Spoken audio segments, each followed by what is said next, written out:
आपने टीवी पर महाभारत का सीरियल ज़रूर देखा होगा या फिर किताबों में महाभारत की कहानी ज़रूर पढ़ी होगी। महाभारत की हर कथाएं हमें कोई ना कोई अच्छी शिक्षा ज़रूर देती हैं। तो चलिए आज इस पोस्ट में अच्छे और बुरे व्यक्ति की पहचान महाभारत की एक कहानी बताने जा रहे हैं, जिसको सुनकर आपको काफ़ी कुछ सीखने को मिलेगा और एक अच्छी सीख मिलेगी। एक बार की बात है, महाभारत काल में गुरु द्रोणाचार्य, जो कि कौरव और पांडव राजकुमारों के गुरु थे, जिनकी देखरेख में शस्त्र और शास्त्र की शिक्षा चल रही थी। तो ऐसे में गुरु द्रोणाचार्य ने एक दिन कौरव और पांडव राजकुमारों की परीक्षा लेने की सोची। फिर इसके बाद गुरु द्रोणाचार्य ने दुर्योधन को बुलाया और उससे कहा, दुर्योधन, तुम इस पास के नगर में जाओ और पूरे नगर में से किसी एक अच्छे इंसान को खोजकर मेरे पास ले आओ। फिर गुरु द्रोणाचार्य की आज्ञा पाकर दुर्योधन पास के नगर में पहुंच गया और फिर वह पूरे नगर में घूमने के बाद वह गुरु द्रोणाचार्य के पास खाली हाथ लौट आया और उसने गुरु द्रोणाचार्य से कहा,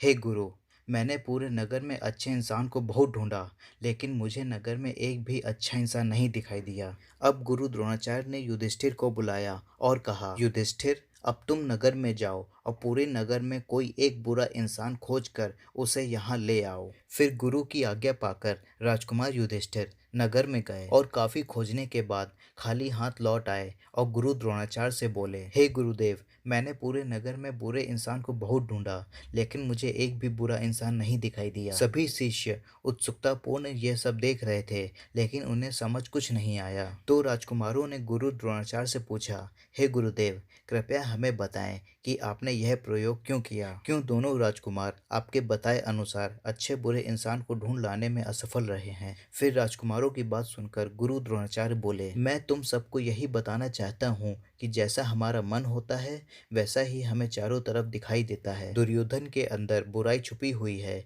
इसलिए उसे सभी इंसान बुरे ही दिखे, कोई अच्छा इंसान नहीं मिला। जबकि वहीं युधिष्ठिर के अंदर अच्छाई छुपी हुई है, इसलिए उसे सभी इंसान अच्छे दिखे, इसलिए वह बुरा इंसान खोजने में असमर्थ रहा। अर्थात इसी प्रकार हमारे भीतर भी अच्छाई और बुराई दोनों मौजूद हैं, लेकिन हम अपने ऊपर इसको हावी होने देते हैं।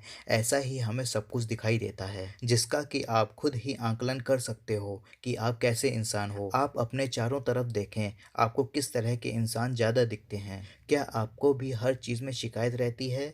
क्या आपको भी हर तरफ बुराई ही दिखाई देती है? अगर ऐसा है तो आपको अपना नज़रिया तुरंत बदलने की ज़रूरत है, क्योंकि यह दुनिया जिस नज़रिए से आप देखते हैं ठीक वैसा ही हमें दिखाई देता है। यानी यह अपने स्वयं का प्रतिबिंब है, इसलिए अपने अंदर सकारात्मकता बनाए रखें, अच्छा महसूस करें, एहसानमंद रहें और दुनिया की खूबसूरती में विश्वास रखें। यकीन मानिए, यह दुनिया ऐसी ही बन जाएगी, हर चीज में आपको अच्छाई ही नजर आने लगेगी। गुरु द्रोणाचार्य की इन बातों को सुनकर अब राजकुमारों को समझ में आ चुका था और उन्हें अच्छी सीख मिल चुकी थी कि जैसा हम इस दुनिया को देखेंगे वैसा ही हमें यह दुनिया नजर आएगी। इस कहानी से हमें यह सीख मिलती है, हमें हमेशा अपने अंदर सकारात्मक सोच रखनी चाहिए और हमें लोगों में हमेशा उनकी अच्छाई ही दिखनी चाहिए। तभी हम लोगों की तरह अच्छा बन पाते हैं और इस दुनिया को अच्छे नज़रिए से देख सकते हैं, और फिर ये दुनिया उसी प्रकार हमें अच्छी भी लगने लगती है। तो आपको यह कहानी अच्छे और बुरे व्यक्ति की पहचान